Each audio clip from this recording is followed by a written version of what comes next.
Hey, John Crestani here, and today's video is going to be something a little bit different. I'm going to be talking about creator burnout and one of the downsides of becoming a YouTuber. Now, I know a lot of you watching YouTube and watching my channel want to learn how to become a YouTuber and see the potential of how much money people who have YouTube channels make, but there are some serious downsides that you have to be prepared for if you actually want to really make this a full-time living for yourself. And one of the big things that has been coming up a lot recently has been burnout, creator burnout. And my friend Roberto Blake recently did a video on this, or acquaintance. I mean, he's a great YouTuber. I suggest you follow his channel. He had a great video on creator burnout. And in this video, I'm going to be going over some of the reasons why creator burnout happens in trying to become a YouTuber, and also what you can do to prevent it. Now, everyone knows that most creators don't ever make it,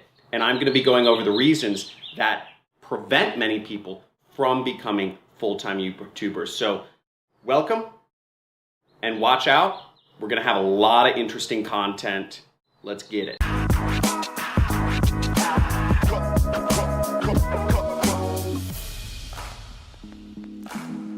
Hey, John Crestani here, and I've been doing YouTube for about 3 years. I've been doing daily uploads to YouTube every single day, Monday through Friday, for almost 3 years. And I've been able to grow my channel to the point where it's making me anywhere from about $14,000 to $20,000 per month, with an audience of over 350,000 people. But it hasn't been easy, and many people don't make it even past 10,000 subscribers on YouTube. And I'm going to be going over some of the reasons why this happens. It's a phenomenon of mental health called creator burnout.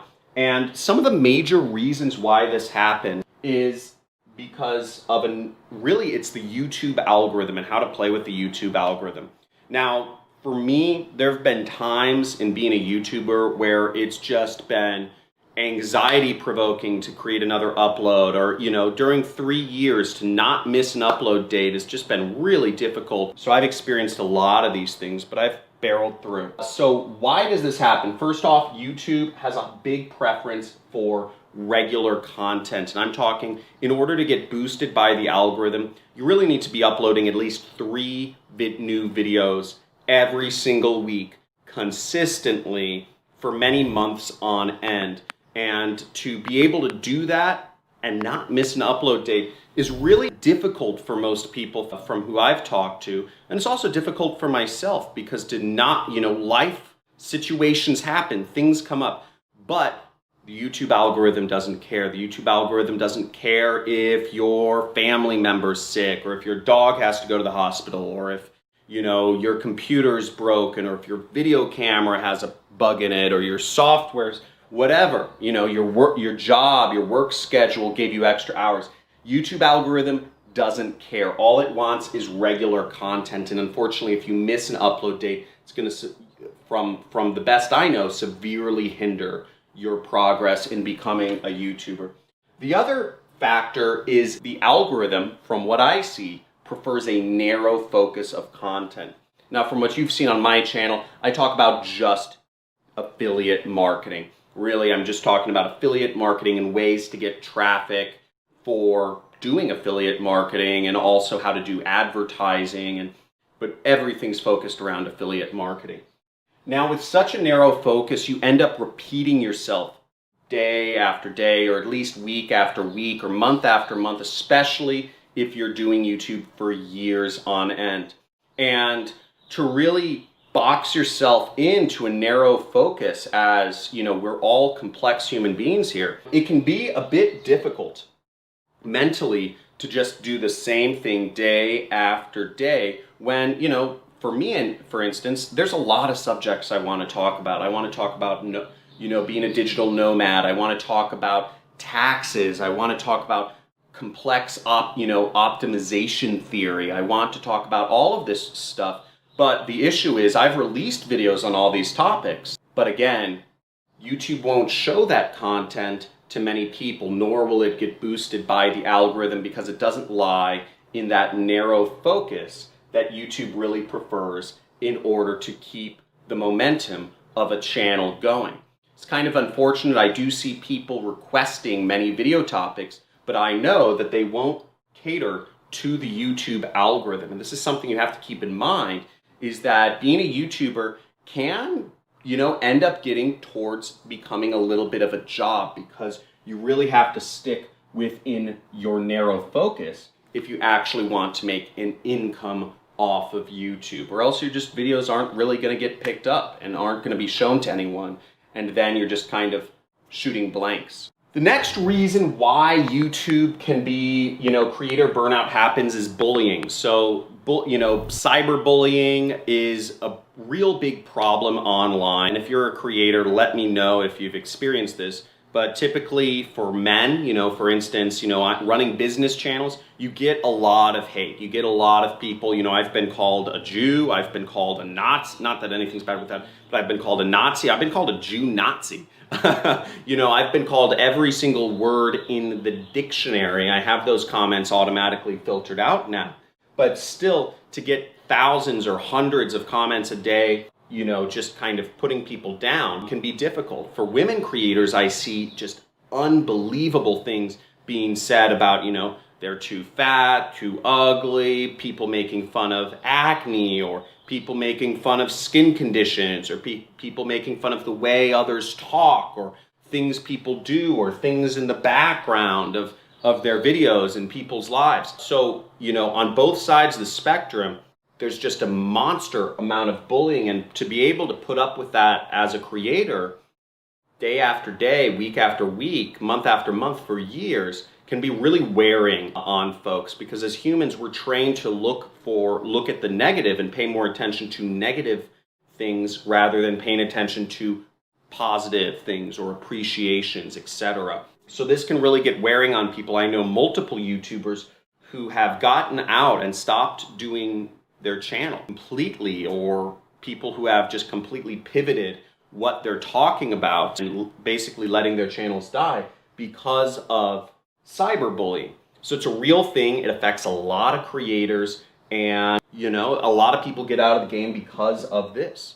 So to be a YouTuber, well, we'll talk about how to prevent it in a second. Now, the fourth reason I see is competition. So the bar for how good content is, how well it has to be outlined, how well the editing is, just everything related to content, the competition is just rising. So everything has to get better. And that moving bar for what is acceptable and what will get views on YouTube is constantly just going up. And that having a moving target can be very difficult and anxiety provoking for many people to continually get better. I know I went through this last year around August in 2019. I was looking at the other channels in my niche, which is like Dan Locke, Kevin David, etc.